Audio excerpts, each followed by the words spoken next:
Hello, ladies and gentlemen. Welcome to the backstory. If you're new here, kindly hit that subscribe button and the notification bell down below so that you can be notified when we post a new video. Now, ladies and gentlemen, on 12th December last year, when Kenya was celebrating her independence, which is locally known as Jamhuri Day, President William Ruto made what was viewed then as a very historic statement. President Ruto made this declaration that visitors that were going to visit Kenya as from January 2024, which is this year, were going to enter Kenya visa-free. A very historic statement that was going to boost tourism industry and the travel industry to Kenya. It is with great pleasure, as President of this extraordinary country, to make a historic announcement of the decision of the government of Kenya. Beginning January 2024, Kenya will be a visa-free country. It shall no longer be necessary for any person from any corner of the globe to carry the burden of applying for a visa to come to Kenya. To echo the call of the Turkana people to the world, Tobongu Lore, a simple message to humanity: welcome home. This is why the government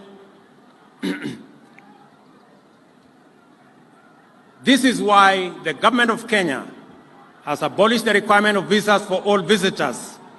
To implement this new policy, we have developed a digital platform to ensure that all travelers to Kenya are identified in advance on an electronic platform. Consequently, all travelers will obtain electronic travel authorization as they come to Kenya. Ladies and gentlemen, I have set out an account clearly showing that although much remains to be done to bring economic progress up to the level of our political maturity and to transform our economy to the ranks of our historical peers globally, we nevertheless have real cause to celebrate the contributions made by each one of us to the collective national endeavor in keeping with the aspirations of the brave and indomitable patriots who set us on this path to national glory. We must now go forth with greater resolve, inspired by the heroic achievements of those who came before us. Now, ladies and gentlemen, that was President Ruto on 12th of December. This announcement was supposed to be implemented starting this month. And the implementation has generated a lot of hits within the country, in Africa, and outside the world. I want us first to look at what a visa is. I know there are some people who do not understand what a visa is. A visa is a document that is used when you're traveling from one country to another. Okay, you might have your passport, because your passport will verify where one's country of citizenship. If you're traveling from one country to another, that is from outside your country to another country, then the passport will include your photo, name, date of birth, gender, and your physical characteristics. And passport is also given to different people. We have diplomatic passports for for diplomats and government officials, while a visa is like an endorsement which is placed within your passport to grant you an official kind of permission to enter, live, or stay in a country for a specific period of time. So visas also come in different forms. We have tourist visas, we have work visas, transit visas, and student visas. So depending on where you're traveling, a visa can be valid for, like, let me say, a single entry visa or multiple visits. So for some people, you'll require, or for some countries, you are required to apply for that visa while you are still in your country. You'll go to a specific embassy, apply, you ask so many questions, you fill, then if it's approved, then you're allowed to travel to that country. So for certain countries, you're required to do an interview, like when you want to go to the US, you're required to do an interview before applying for that visa. Now, before the president made this statement, that is, President Ruto made this statement, Kenya had waived visa requirements for a number of countries. Like we had visa agreements with close to 42 countries that were ranked as category 1. In the category 1, they were exempted from obtaining visa before they had traveled to Kenya. Some of those countries were like Zimbabwe, Uganda, South Africa, Rwanda, Tanzania, and all that.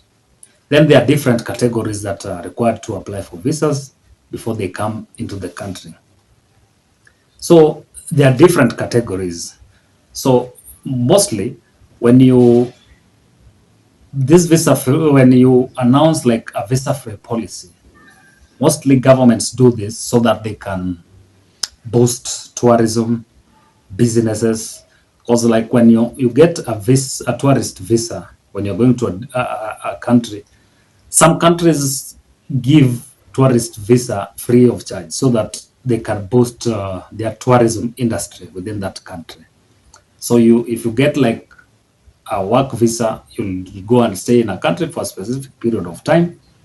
Then thereafter, when that visa expires, then you can renew or you can go back to your country. When you are a student, you can get a student visa, whereby you're going to study, and you are not allowed to work.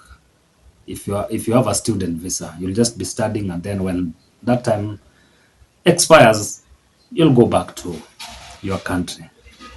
Now, what President Ruto proposed, or what he talked about, which was visa-free access to Kenya, so many people applauded that announcement. And so many people thought that now you could come to Kenya anytime you feel like, just have your passport, book your air ticket, then travel to Kenya. But now it has come to the realization that whatever the president was talking about is like a replacement of the old visa with a new system which is called electronic travel authorization, which is called ETA. So this ETA, apparently, you're supposed to apply so as to come to Kenya electronically. And there are so many requirements in this ETA kind of arrangement. Some of the requirements that have raised a lot of issues in Kenya and in Africa, I just want to read to you some of the requirements. Is that one, you have to have a valid passport. Then your contact details, you enter them some 72 hours before, or even 2 weeks before you travel, so that it's approved 72 hours before you travel to Kenya. If it's not approved, then you're not supposed to travel. So you need to, your contact details, that is home address, telephone, email address, your travel information, flight itinerary, that is arrival flight number, date of departure, proof of your hotel bookings. If you are visiting a friend, you must submit like an invitation letter. Then there is the yellow fever vaccination certificate if you're coming from endemic countries.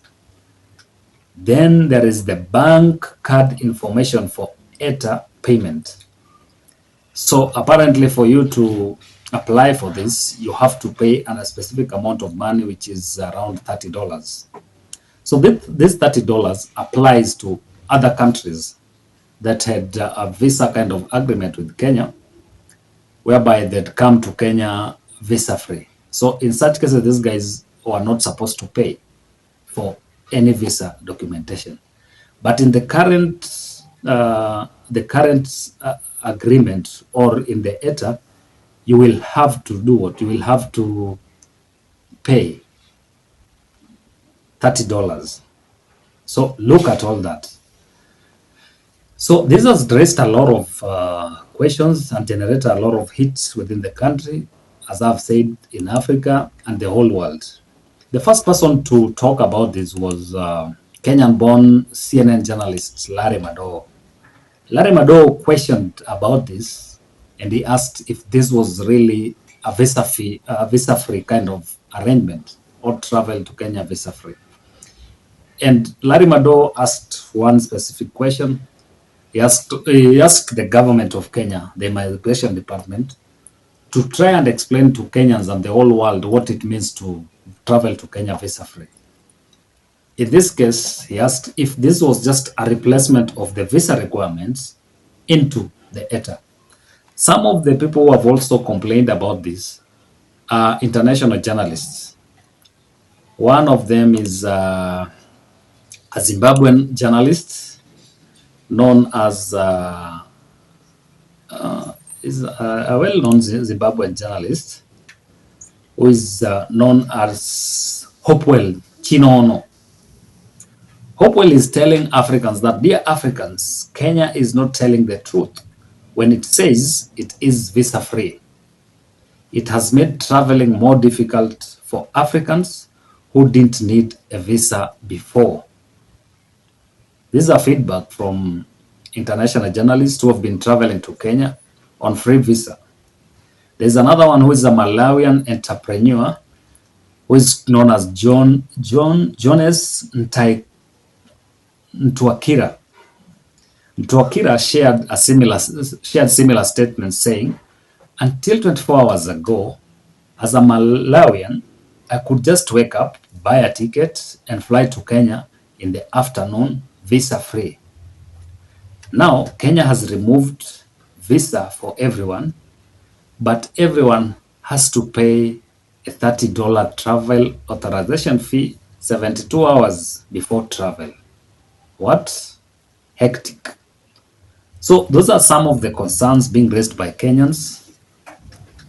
That Kenyans have also gone online and have raised their concerns, with some fearing that the stricter kind of regulations might lead to boycott by some foreigners, or some countries might also put a reciprocal kind of restrictions on Kenyans. I hear the same will also apply to East Africans, whereby for you to travel to Kenya, you'll have to go seek authorization through ETA, even though for East Africans, you're not be required to pay for that. So in this, there were positives. The positives that were supposed to come out of this ETA, the new kind of system, was that the government was going to be able to regulate travels of those they considered as a threat to the security of this country. So they'd be able to arrange with the country that you're traveling from, that get your information, get to do due diligence, and get to know more about you, so that before you travel, they'll either know if they're going to accept you to the country or you remain in your country. There were some conditionalities for the airlines and all that. So this has raised a lot of hate in Kenya and the whole world. So maybe the government should look at that feedback.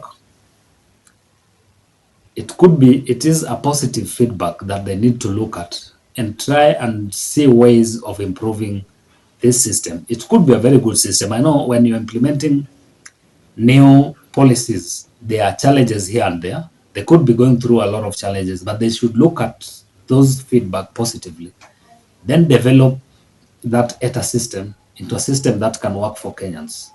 I know the first 1 month or 2 months of implementation of a new project has challenges, but let them take it positively. Let them look at some of the issues that have been raised by Kenyans, Africans, and the whole world, so that this becomes a smooth kind of transition. Let the government not ignore the feedback that has come from majority of Kenyans journalists, entrepreneurs, and all that. Because at the end of it, if we ignore, then it might affect us negatively in terms of business, in terms of travel, in terms of tourism. Because if tourists withdraw from coming to Kenyans, who are the guys who are going to be affected? Hoteliers, tourism industry, those who are working in the tourism sector, and all that. Tourism sector itself employs so many people. It generates a lot of revenue for this country.